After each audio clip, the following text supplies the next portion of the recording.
हम डिस्कस करेंगे object properties.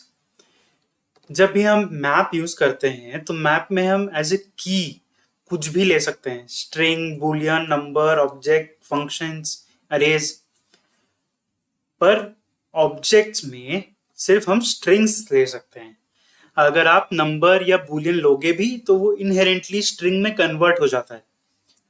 But strings के अलावा और एक डेटा टाइप है जो कीज के तरह फंक्शन कर सकता है, वो है सिंबल्स। सिंबल्स एक प्रिमिटिव डेटा टाइप है, जावास्क्रिप्ट में 7 होते हैं, तो उसमें से एक सिंबल है। सिंबल का यूज क्या है कि आप जब भी एक नया सिंबल बनाओगे वो यूनिक रहेगा। चाहे आप उसको अलग डिस्क्रिप्शन पास करो, डिस्क्रिप्शन जो होता है इसमें एक स्ट्रिंग होती है, वो सिर्फ आइडेंटिफिकेशन के लिए होती है, ठीक है। उसका यूनिकनेस मेंटेन नहीं होता उस स्ट्रिंग की वजह से। तो जैसे एग्जांपल में मैं दिखा रहा हूँ कि सेम डिस्क्रिप्शन होते हुए भी इनकी वैल्यू सेम नहीं है। तो ये सिंबल्स को हम कीज की तरह यूज कर सकते हैं, ठीक है, यूनिकनेस की गारंटी के लिए। पर ऐसा क्यों यूज करते हैं? बहुत बारी हमको अपने ऑब्जेक्ट्स में ऐसे प्रॉपर्टीज चाहिए होते हैं जो कि गलती से कोई यूजर एक्सेस ना कर ले। मे बी वो इंटरनल पर्पस के लिए हो या कोई और रीजन से हो।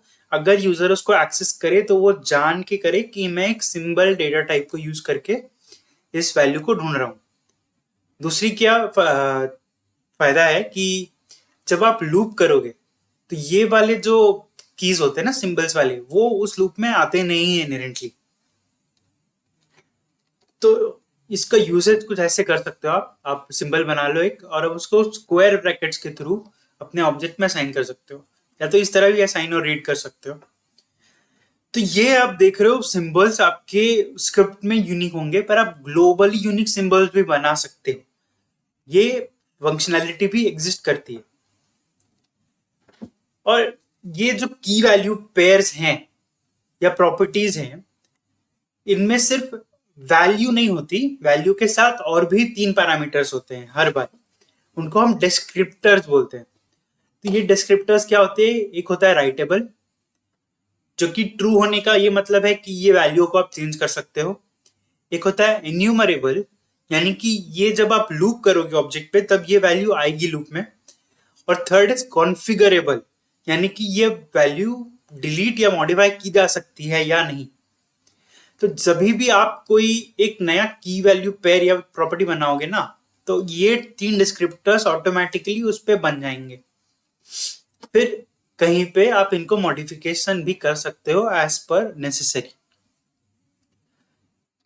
पर ये हैं डेटा प्रॉपर्टीज। जो की वैल्यू पेयर्स की हम इनहेरेंटली बात करते हैं वो होते हैं डेटा प्रॉपर्टीज। एक और तरह के प्रॉपर्टीज होते हैं ऑब्जेक्ट्स में जिनको हम कहते हैं एक्सेसर प्रॉपर्टीज। वो गेट एंड सेट मेथड्स को यूज करके किए जाते हैं। जैसे अगर मैं इस ऑब्जेक्ट पे हाइट नाम की एक प्रॉपर्टी बनाना चाहूँ जो कि एक्सेसर प्रॉपर्टी होगी, इसका मतलब है कि हाइट नाम से कोई फील्ड एग्जिस्ट नहीं करेगा, बट इनके नाम पे एक गेटर एंड सेटर मेथड्स होंगे, ठीक है। जैसे गेट एंड सेट, ऐसा जो कि उस वैल्यू को गेट एंड सेट, जैसा उनका नाम है, वो करने में हेल्प करेंगे। जैसे कि अगर मैं ऑब्जेक्ट डॉट हाइट कॉल करूंगा तो वो कुछ कैलकुलेशंस करके या कोई और फील्ड को मैप करके हमको रिटर्न करेगा। उस पर मैं असाइनमेंट करूंगा तो वो सेटर मेथड कॉल हो जाएगा इस इन आर्ग्यूमेंट्स के साथ। और थर्ड इज, फिर मैं उस नई वैल्यू को भी एक्सेस कर सकता हूँ। तो इसका यूज क्या है? देखो, ये मेथड यूज करके मैं वो क्यों बनाऊं, ताकि अगर कुछ मुझे कंप्यूट करना है, मेरे पास ऑलरेडी फील्ड्स हैं और उस पे से हर बारी मुझको कुछ कंप्यूट करके रिटर्न करना है। फॉर एग्जांपल, मेरा फर्स्ट नेम और लास्ट नेम अलग अलग फील्ड्स में एग्जिस्ट करते हैं, पर मुझे फुल नेम चाहिए, तो मैं फुल नेम से एक अलग फील्ड क्यों रखूं? मैं जब एक गेटर सेटर फंक्शन बनाऊंगा फुल नेम के लिए, तो जब भी फुल नेम गेट करूंगा तो मैं फर्स्ट और सेकंड नेम को कॉन्कैटिनेट करके रिटर्न कर दूंगा। इसी तरह से ये कॉम्प्यूटेशनल वे में सेट किया जाता है। और क्या है, इनके डिस्क्रिप्टर जो होते हैं वो वैल्यू नहीं होता, गेट एंड सेट डिस्क्रिप्टर्स होते हैं, और साथ ही एन्यूमरेबल एंड कॉन्फ़िगरेबल, राइट का तो कोई मतलब नहीं होता। और दूसरी क्या वैल्यू रहती है, इनकैप्सुलेट करने की। मतलब आप चाहते हो अगर कोई वैल्यू डायरेक्टली इफेक्ट ना हो मेरे ऑब्जेक्ट में, तो आप क्या कर सकते हो, उसके लिए गेट एंड सेट मेथड्स बना सकते हो। उस पे आप ऑपरेशंस कर सकते हो ताकि कुछ रैंडम चीजें असाइन ना हो, आपके जजमेंट के बाद ही वो असाइनमेंट्स या चेंजेस किए जाएं।